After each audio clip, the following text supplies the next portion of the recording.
The demonstration is going to happen from this side, so if you're standing that side, that's ideal. On the desk here, I should introduce you to a few things. These are the little plants where all of these things come from. Now, I mentioned before the hemp seed that comes from the plant. This is the seed itself. So this is the whole seed. So you are welcome to have a look at this later on. So this is literally how the seed comes off the plant. And what I use mainly is the inside part of that seed. So this is the inside part of hemp seed. This is the whole hemp seed is how we call it.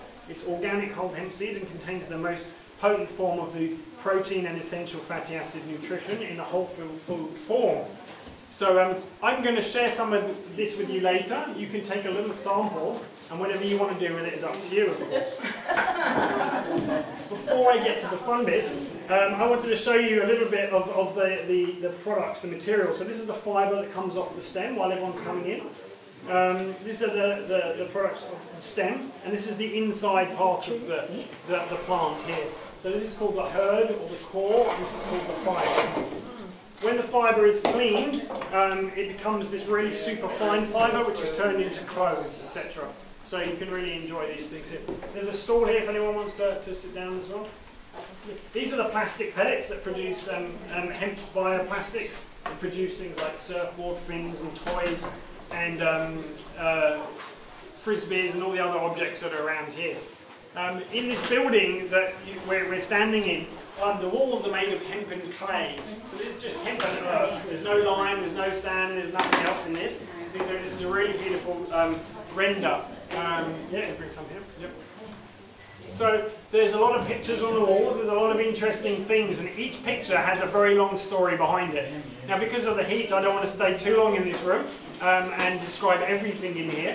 But if you find something particularly interesting, make a mental note of it and ask me very shortly, and we'll discuss that.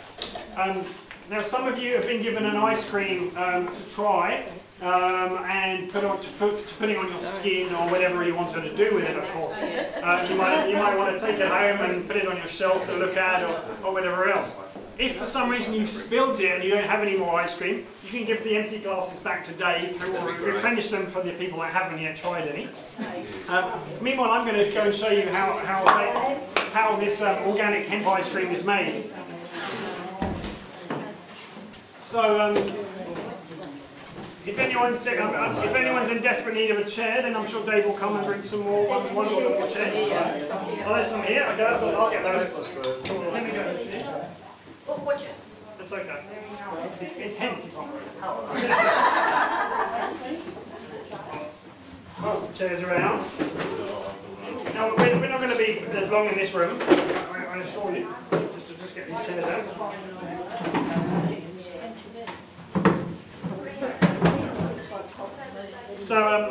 So yeah, that is salt, that one. That's Himalayan crystal salt. So these hemp seeds come in packets like this.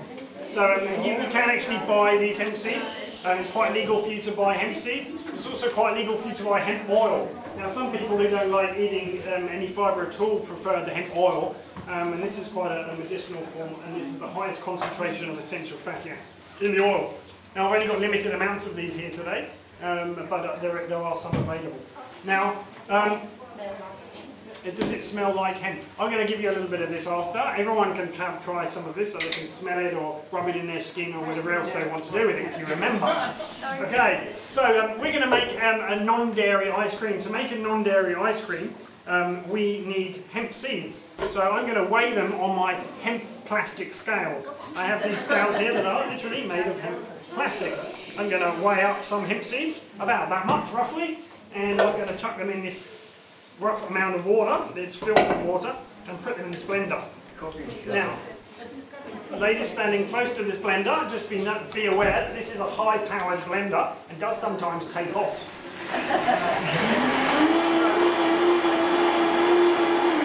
This is a very complicated recipe. If you need me to write it down for you, please ask. But that's hemp milk. That's it. You just blend up hemp seeds and water. It's very simple. Now, a lot of people will then go and actually put this through a filter just to take out the little fibrous parts. Personally, I prefer whole food nutrition, so I like to keep the small amounts of fibre in there. So I would drink this as it is by itself. Now, Dave has been so kind to use all the spoons for your ice cream, so I no longer have a spoon. So that's okay, because one other thing that we need with our ice cream is a sweetener. Now, my preferred sweetener is honey. Now, this honey it actually came from an apiarist, someone who basically grows honey, who lives on this very same road.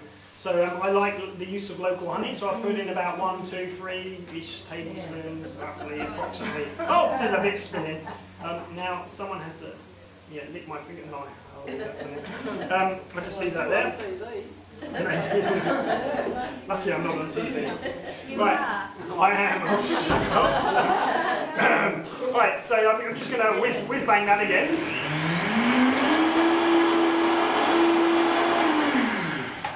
So we're just making, that was more honey than I put in regular milk, of course. But we're not making regular milk, we're making ice cream. Now, one other thing that I'm going to add to our ice cream is something looks like this. Anyone know what that is? Vanilla bean, yeah, it's a vanilla pod. Now, these vanilla pods actually grow on my friend's farm. They grow wild and organic. So usually to open a vanilla pod, you actually split them down the middle. And I'll try and show you how to do that roughly. And inside them, you get this beautiful dark paste, basically. And there's a lot of this paste inside. It looks like a paste. But the reason I'm not going to bother too much is because I said I like the whole food. So I can put the whole vanilla bean in there. And again, I'm going to whiz bang that up.